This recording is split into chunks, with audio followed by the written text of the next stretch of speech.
of the night comes the whispering voice of the night wind to tell you a strange story of a small boy in serious trouble with the British Empire. A story with a denouement that does credit to all parties concerned. Unbelievable, but true.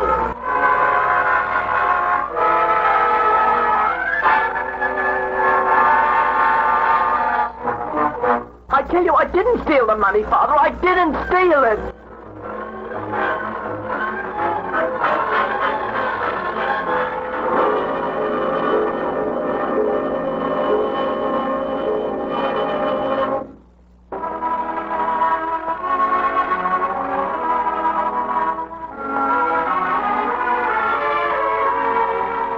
In the autumn of 1908, Mr. Martin Archer Shee, a bank manager in Liverpool, England, received word from the Commandant of the Royal Naval College at Osborne that the Lords Commissioners of the Admiralty had decided to dismiss his 13-year-old son, George, who, only a few months before, had proudly entered the college as a cadet. Martin, what's worrying you? Listen to this, my dear.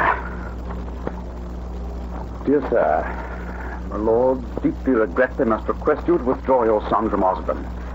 A 5-shilling postal order was recently stolen from the locker of one of the cadets. Stolen, forged, and cashed.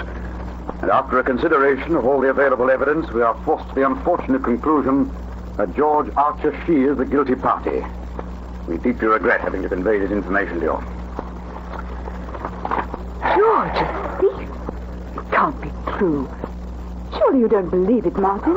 No, my dear, I don't. What can we do about it, Martin? Oh, I don't know, my dear. I don't know. But I'm going to Osborne immediately.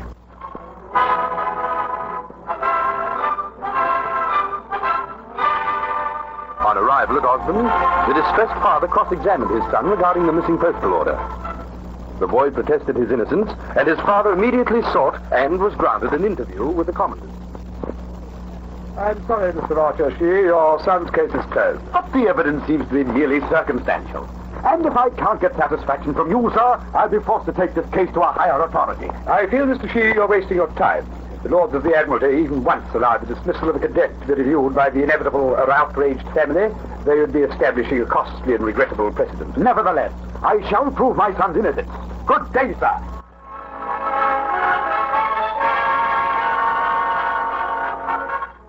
Then came a struggle that was maddening as well as frustrating. Mr. Archer Shee, a bank manager of Liverpool, had challenged bureaucracy to battle.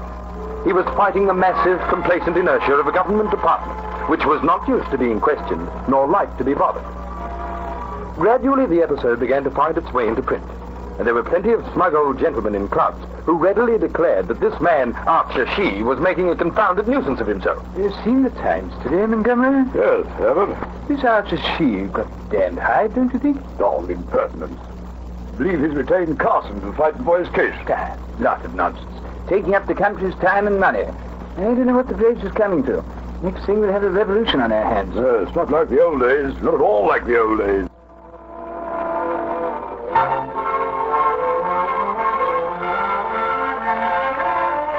Now, Sir Edward Carson was the greatest advocate in England. It was he who brought down in ruins the startling and brittle edifice of Oscar Wilde.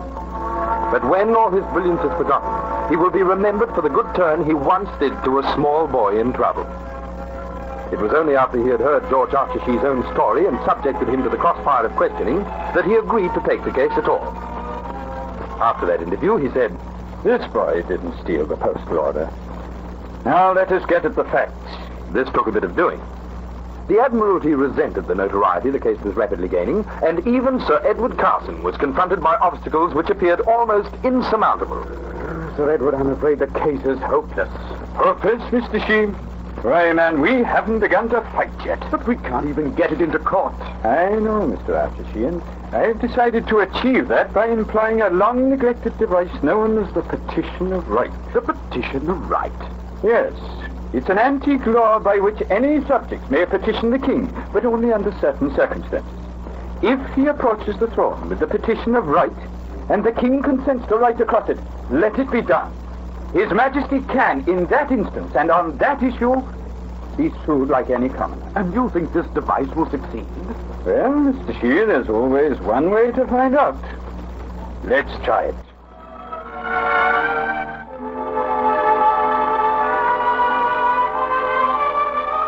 trial was ordered. And on a hot July day in 1910, nearly 2 years after the postal note had been stolen, and too late to really find out who had stolen it, the case came before a jury in the King's Bench Division. Now it was being treated by the press in column after column as a cause célèbre, and the whole of the empire was following it with bated breath. Carson, the great Sir Edward Carson, was on his feet, his vibrant voice penetrating to every corner of the courtroom. Mr. Martin Archer Shee's son has been branded a thief and a forger. A boy, 13 years old, is labelled and ticketed for all his future career in either His Majesty's service or indeed in any other service. Gentlemen, I protest against the injustice to a little boy, a child 13 years of age, who from the day he was first charged has never faltered in the statement that he is an innocent boy.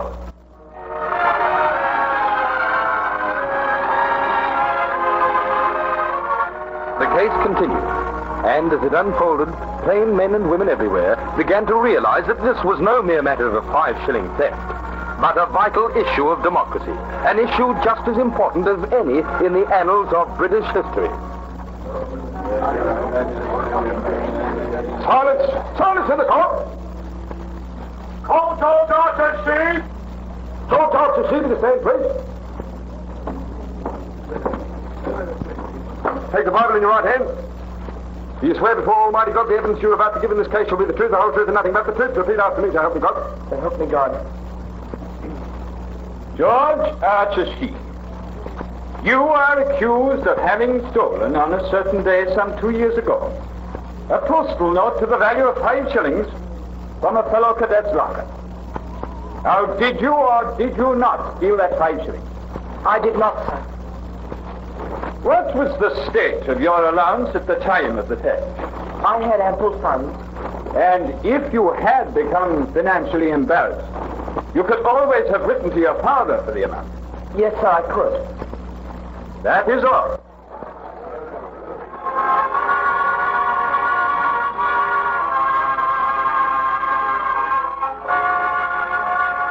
A mass of evidence was sifted and witnesses cross-examined. First came young Terence Batt, cadet gunner whose postal note it was. Then Commander Richard, Rebel, Arthur, Wellington, Stapleton, Cotton, the college commandant.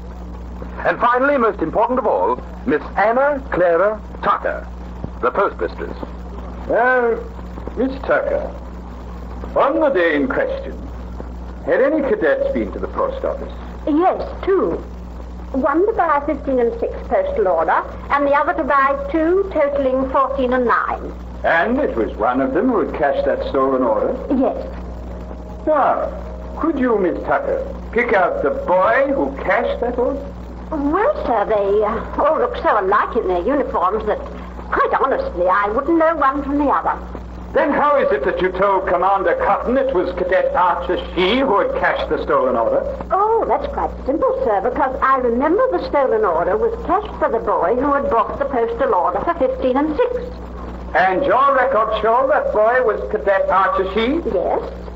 The cashing of the stolen order and the issuing of the order for 15 and 6 had taken place at the same time? Oh, well, one transaction after the other. Your records show that? No, but I remember. Were there any interruptions between the 2 transactions? I don't remember. But there might have been. Yes, after all, I was in sole charge of the office at the time. Then there would be the telephone to answer, telegrams to take down as they came over the wire. Yes, and the mail to sort out. These matters often took you away from the window? Yes. Even into the back room? Sometimes. So, sometimes, if one cadet should go away from the window and another step into his place during any one of the interruptions, you might not notice the exchange? Well, Miss Tucker? Yes, that's true. And since, on your own testimony, all cadets look alike, couldn't the one in this very instance have taken the place of another without you realizing when you returned to the window that you had not been dealing throughout with the same boy? Possibly. So, but now, you cannot say positively it was Archer Shee who had cashed that stolen order. Well, I never said that exactly. Nor can you even be sure that the stolen order had, in effect, been cashed by the same cadet who bought the order for 15 and 6. No, not exactly.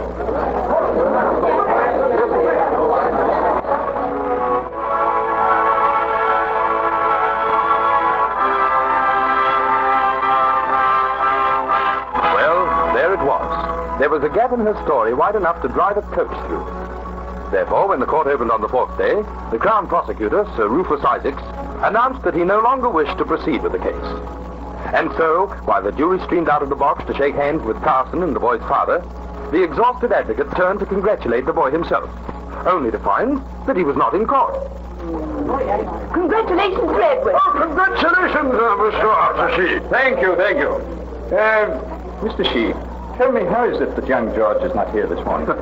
Well, sir, he got up late today. He went to the theater last night and overslept. Overslept? Good Lord, hasn't he even been anxious? No, sir. He knew all along that once the case got into the court, the truth would come out.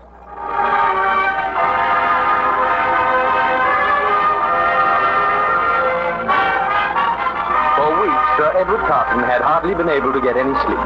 And here was young George Archer Shee with his future in the balance, accepting the whole incident unruffled and calm. And that is the story of George Archer Shee. A story which ended when he was only 19 on the battlefield of Ypres in the 1st October of the First World War, when he died fighting for his country. A country that had placed him on trial for his honor. This is a deeply moving story, and more than that, a significant one.